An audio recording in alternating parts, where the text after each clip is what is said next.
নমস্কার বন্ধুরা, your goal চ্যানেলে তোমাদের প্রত্যেককে স্বাগত। আজকের এই ভিডিওতে আমরা আলোচনা করব জিকে থেকে কিছু গুরুত্বপূর্ণ প্রশ্ন উত্তর, যেগুলো তোমাদের আপকামিং যে সমস্ত এক্সাম রয়েছে, যেমন WBSSC, গ্রুপ সি এবং গ্রুপ ডি পরীক্ষা, এছাড়াও সমস্ত পরীক্ষার জন্য গুরুত্বপূর্ণ। তো তোমরা অবশ্যই এই ভিডিওটি পুরো প্রথম থেকে শেষ পর্যন্ত দেখবে। তার আগে একটি ছোট্ট রিকোয়েস্ট, তোমরা যারা এই চ্যানেলে নতুন, অবশ্যই চ্যানেলটি সাবস্ক্রাইব করে রাখবে। ভিডিওটি যদি ভালো লাগে, উপকার আসে, অবশ্যই লাইক করো এবং বন্ধুদের সাথে শেয়ার করে দিও।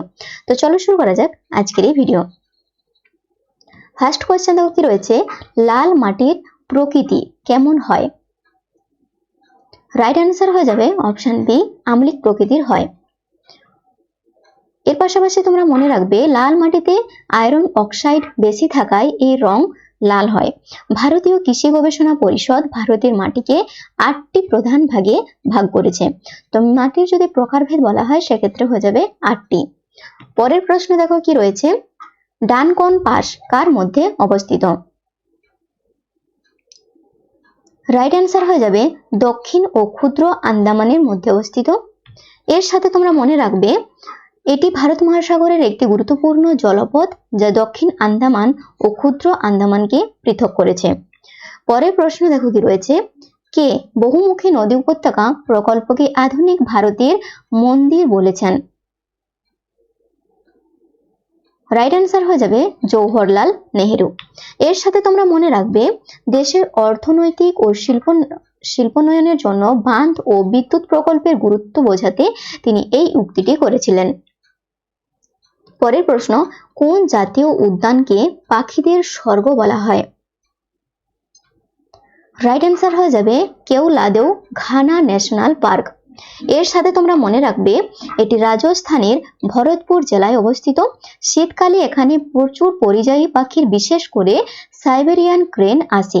তো তোমরা মনে রাখবে, এই ঘানা ন্যাশনাল পার্ক কোথায় অবস্থিত? রাজস্থানের ভরতপুর জেলায়।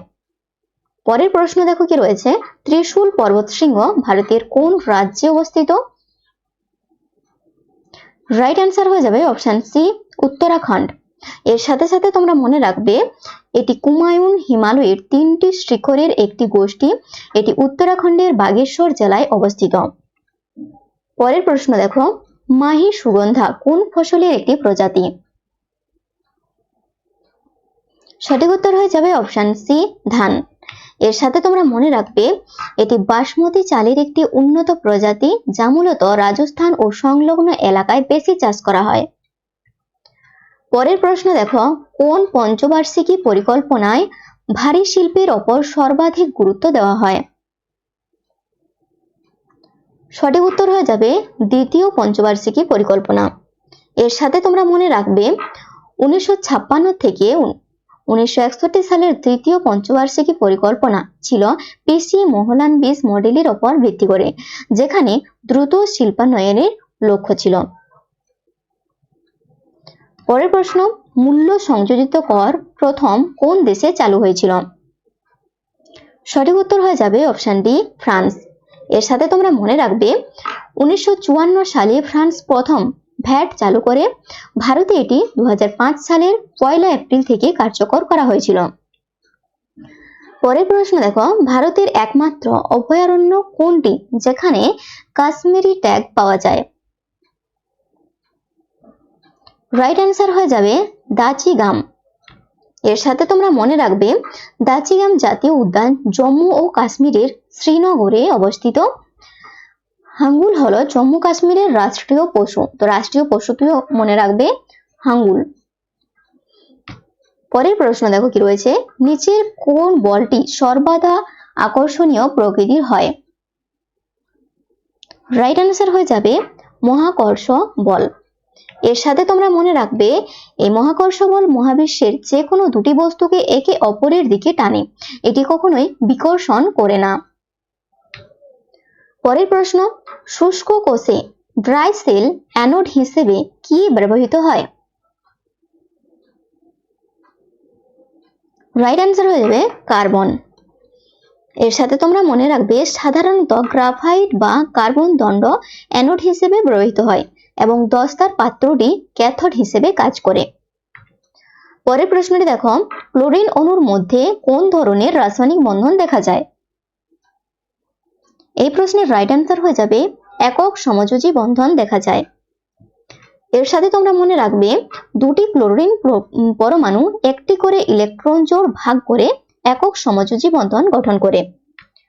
পরের প্রশ্নটি দেখো, পর্যায় সারণীর কোন শ্রেণীর মৌলকে ক্ষারীয় মৃত্তিকা ধাতু বলা হয়? সঠিক উত্তর হয়ে যাবে অপশন বি, শ্রেণী 2, 2 নম্বর শ্রেণীর। এর সাথে তোমরা মনে রাখবে ম্যাগনেসিয়াম, ক্যালসিয়াম ইত্যাদি মৌলগুলো শ্রেণী 2 এর অন্তর্ভুক্ত এবং এদের ক্ষারীয় মৃত্তিকা ধাতু বলা হয়। তো 2 নম্বর শ্রেণীর যে মৌলগুলো রয়েছে তাদের কি ধাতু বলা হয়? ক্ষারীয় মৃত্তিকা ধাতু বলা হয়। তার মধ্যে দুটি তোমরা মনে রাখবে, ম্যাগনেসিয়াম, ক্যালসিয়াম। পরের প্রশ্ন দেখো, লুনার কস্টিক কাকে বলা হয়? সঠিক উত্তর হয়ে যাবে সিলভার নাইট্রেট। এর সাথে তোমরা মনে রাখবে এটি ফটোগ্রাফি ও নির্বাচনী কালি তৈরিতে ব্যবহৃত হয়। পরের প্রশ্ন, নিচের কার হৃৎপিণ্ড 4 প্রকোষ্ঠ বিশিষ্ট? সঠিক উত্তর হয়ে যাবে অপশন ডি, পাখি। তো তোমরা মনে রাখবে পাখি এবং স্তন্যপায়ী প্রাণীদের হৃৎপিণ্ড 4 প্রকোষ্ঠ হয়। মাছের হৃৎপিণ্ড 2টি প্রকোষ্ঠের, এটিও মনে রাখবে, এবং সরীসৃপদের 3টি প্রকোষ্ঠ থাকে। তার মধ্যে কুমির কিন্তু ব্যতিক্রম।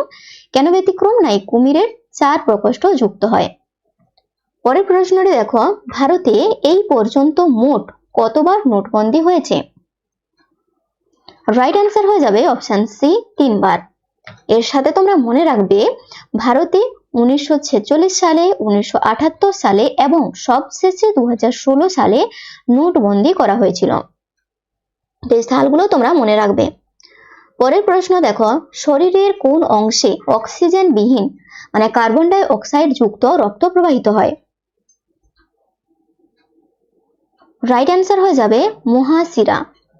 এর পাশাপাশি মনে রাখবে মহাশিরা সারা শরীর থেকে দূষিত রক্ত হৃৎপিণ্ডে ফিরিয়ে আনে। ফুসফুসীয় ধমনী একমাত্র ধমনী যা দূষিত রক্ত বহন করে। পরের প্রশ্নটি দেখো, সালোক সংশ্লেষ ও বাষ্পমোচনের জন্য উদ্ভিদের কোন অংশটি দায়ী? এই প্রশ্নের রাইট অ্যান্সার হয়ে যাবে অপশন ডি, স্টোমাটা বা পত্ররন্ধ্র। এর সাথে তোমরা মনে রাখবে পত্ররন্ধ্রের মাধ্যমে উদ্ভিদ গ্যাসীয় আদান প্রদান করে এবং অতিরিক্ত জল বাষ্পাকারে বের করে দেয়। পরের প্রশ্ন দেখো, খানুয়ার যুদ্ধ বাবর এবং কার মধ্যে হয়েছিল? রাইট অ্যান্সার হয়ে যাবে রানা সাঙ্গার মধ্যে। এর সাথে তোমরা মনে রাখবে 1527 সালে এই যুদ্ধ হয়েছিল। বাবর এই যুদ্ধে জয়ী হয়ে মুঘল সাম্রাজ্যকে ভারতে সুদৃঢ় করেন। পরের প্রশ্নটি দেখো, সুলতানি আমলে দেওয়ান-ই-কুহি কোন বিভাগের সাথে যুক্ত ছিল? রাইট অ্যান্সার হয়ে যাবে কৃষি বিভাগ। এর সাথে তোমরা মনে রাখবে মোহাম্মদ বিন তুগলক কৃষির উন্নতির জন্য এই পৃথক বিভাগটি তৈরি করেছিলেন। পরের প্রশ্ন, আল বিরুনি কার সঙ্গে ভারতে এসেছিলেন? রাইট অ্যান্সার হয়ে যাবে সুলতান মাহমুদ। এর সাথে তোমরা মনে রাখবে তিনি সুলতান মাহমুদের ভারত আক্রমণের সময় সঙ্গী ছিলেন। তার বিখ্যাত বইটির নাম কি ছিল? এই বিখ্যাত বইটিও মনে রাখবে, কিতাব উল হিন্দ। নেক্সট কোশ্চেন দেখো, ভারতের প্রথম সংবাদপত্র কোনটি ছিল? রাইট অ্যান্সার হয়ে যাবে বেঙ্গল গেজেট। এর পাশাপাশি মনে রাখবে সালটি কত ছিল? 1980 সালে জেমস অগাস্টাস হিকি এই ইংরেজি সংবাদপত্রটি চালু করেন। কে চালু করেছিলেন? James Augustus Hicky. পরের প্রশ্ন দেখো, ভারতের সিভিল সার্ভিসের জনক কাকে বলা হয়? রাইট অ্যান্সার হয়ে যাবে লর্ড কর্নওয়ালিস। অপশন সি হয়ে যাবে সঠিক উত্তর। এর সাথে তোমরা মনে রাখবে তিনি ভারতের প্রশাসনিক সংস্কার এবং জেলা কালেক্টর পদের গুরুত্ব বাড়িয়েছিলেন। পরের প্রশ্ন দেখো, মৌলিক কর্তব্যের ধারণা কোন দেশের সংবিধান থেকে নেওয়া হয়েছে? রাইট অ্যান্সার হয়ে যাবে অপশন সি, রাশিয়া বা সাবেক সোভিয়েত থেকে। এর সাথে তোমরা মনে রাখবে ভারতীয় সংবিধানের 51 অনুচ্ছেদে মৌলিক কর্তব্যের কথা বলা হয়েছে। 42তম সংশোধনীর মাধ্যমে এটি যুক্ত হয়। পরের প্রশ্নটি দেখো, সংবিধানের কোন অনুচ্ছেদের অর্থবিলের বিশেষ পদ্ধতির কথা বলা হয়েছে? রাইট অ্যান্সার হয়ে যাবে অনুচ্ছেদ 109। এর সাথে তোমরা মনে রাখবে অনুচ্ছেদ 110-এ অর্থ বিলের সংজ্ঞা দেওয়া হয়েছে এবং 109-এর পাশের পদ্ধতির কথা বলা হয়েছে। পরের প্রশ্নটি দেখো, সংবিধানের প্রথম অনুচ্ছেদ অনুযায়ী ভারত হলো একটি, রাইট অ্যান্সার হয়ে যাবে রাজ্য সমূহের ইউনিয়ন। নেক্সট কোশ্চেন দেখো কি রয়েছে, কোন সংবিধান সংশোধনীর মাধ্যমে দিল্লিকে জাতীয় রাজধানীর মর্যাদা দেওয়া হয়েছে? রাইট অ্যান্সার হয়ে যাবে 69তম। এর পাশাপাশি মনে রাখবে 1951 সালের 69তম সংশোধনীর মাধ্যমে দিল্লিকে ন্যাশনাল ক্যাপিটাল রিজিয়ন ঘোষণা করা হয়। নেক্সট কোশ্চেন দেখো কি রয়েছে, একটি মাত্র রাজ্যের মধ্য দিয়ে প্রবাহিত ভারতের দীর্ঘতম নদী কোনটি? রাইট অ্যান্সার হয়ে যাবে অপশন সি, লুনি নদী। এর পাশাপাশি মনে রাখবে লুনি নদী রাজস্থানের আজমির থেকে উৎপন্ন হয়ে কচ্ছের রানে মিশেছে। এটি একটি অন্তর্বাহিনী নদী। তো ফ্রেন্ডস, আজকের ভিডিও এই পর্যন্ত। ভিডিও যদি ভালো লাগে, উপকারে আসে, অবশ্যই একটি লাইক করো এবং বন্ধুদের সাথে শেয়ার করে দিও।